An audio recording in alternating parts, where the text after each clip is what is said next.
Hoka Speed Coat, Ultra Lone Peaks, Topo mountain races. We all know those shoes. But have you ever heard of the Brooks Caldera 7? Hi guys, welcome back to the channel. First of all, let me say I am going to talk about shoes in this video, and please be aware that shoes are such a personal thing and nobody else is able to say which shoe will fit for you. So I am definitely not going to say, oh, you have to all buy this shoe. Please don't. I just would like to give it sort of a tip, because I have been a hiker and backpacker who has been struggling with foot problems for years, and I tried so many shoes and all the famous brands, we all know them, and I started using this shoe at the beginning of this year, and all my foot problems have been gone since then. And it is a shoe that you do not hear a lot, or at all, maybe I should say, in the hiking and backpacking community. I've been checking YouTube for some videos, and there are some videos on there, but most of them are from runners, because it is obviously a trail runner. But because it helped me solve so many problems, I would like to give it a sort of a tip, because as this is an unknown shoe in our world or in our community, maybe you didn't think of it, and as I see how many problems it has solved for me, maybe it can be helpful for you as well. So see it as a tip, not as a general advice. So I am talking about the Brooks Caldera 7, and it might not be the fanciest shoe to see, I admit, but these things are so comfortable. Look at the sole. There's a lot of cushioning under this sole, under this shoe, and it is not cushioning that is annoying. Sometimes when you have those very thick cushioned soles, you really feel bumpy when you're walking on it. And this one doesn't. It just feels very soft and comfortable, but is not extremely restricting you in your movements or giving you different movements than your foot will have from its natural state. So at first I thought this is too much, but it's absolutely not. It is made from a DNA loft, and the DNA sort of stands for your DNA, because the foam in this sole forms to your way of moving, and that is what I think one of the key features of this shoe. And as you can see here, it's also a bit wider, and some may say, well, that is a little bit weird. Yeah, I thought it at first too, but I also was someone, I was rolling my ankles every hike, 2 times, 3 times. Never that it had any injuries followed to that, but it was annoying. And since I have been wearing these shoes, I haven't twisted my ankle once anymore. So that the wide heel, to the wide sole, I think that really gives a balance to it, to the shoe, so, and also to your foot. Because like I said, from 2 to 3 twisted ankles, rolled ankles each hike, to none, and that is absolutely awesome. So I think that is really a plus on the bigger and the wider sole under the heel of the Brooks Caldera 7.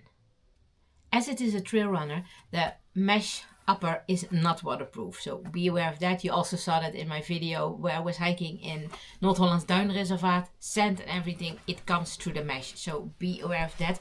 But they do work with gaiters. They do not have a little loop here, like the, I think, are those the Ultras who have that? I think those are the Topos have that. Ultras maybe as well, but I'm sure about Topos. They have a little ring here, a little loop where you can attach your gaiter to. But this one will hold as well.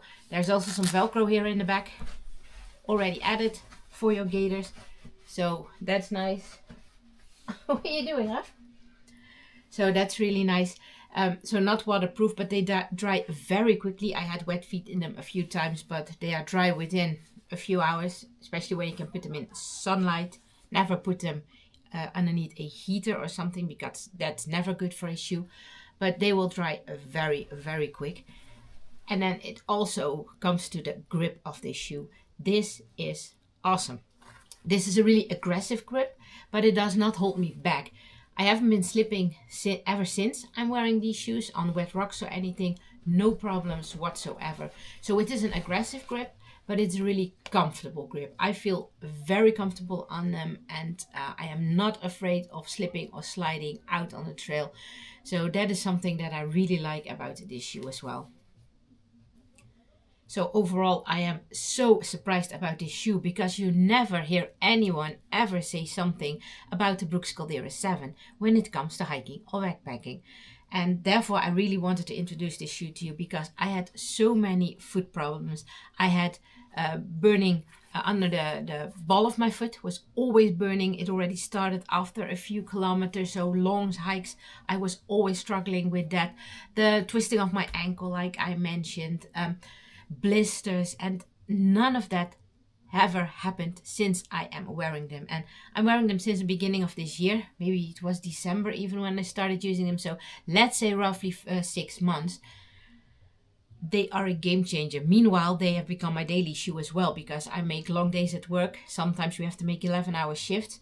So then they really, really are very comfortable as well. And this is the first pair that I started using. And as you can see, the tread is still awesome. Although I use them every day now.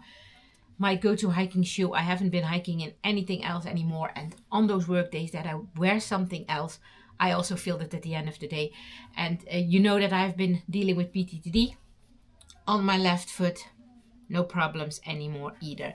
So it's a very sturdy shoe. You cannot easily bend it. That's what my podiatrist said as well. Shoes that you can bend easily, they do not give the right amount of support. So those are never the right shoes in case of PTSD, for example. So this one is approved for that as well. So in general, I have absolutely nothing bad to say about this shoe. And once again, like I said in the beginning of this video, do not rush to the store, all of you, to get these kind of shoes. Make sure that you're doing some research to make sure that these shoes might be an option for you. A shoe is so personal. Like I said, go to a well-equipped outfitter where they are measuring your feet, making a 3D scan out of it, and then they can say if this might be the shoe for you as well.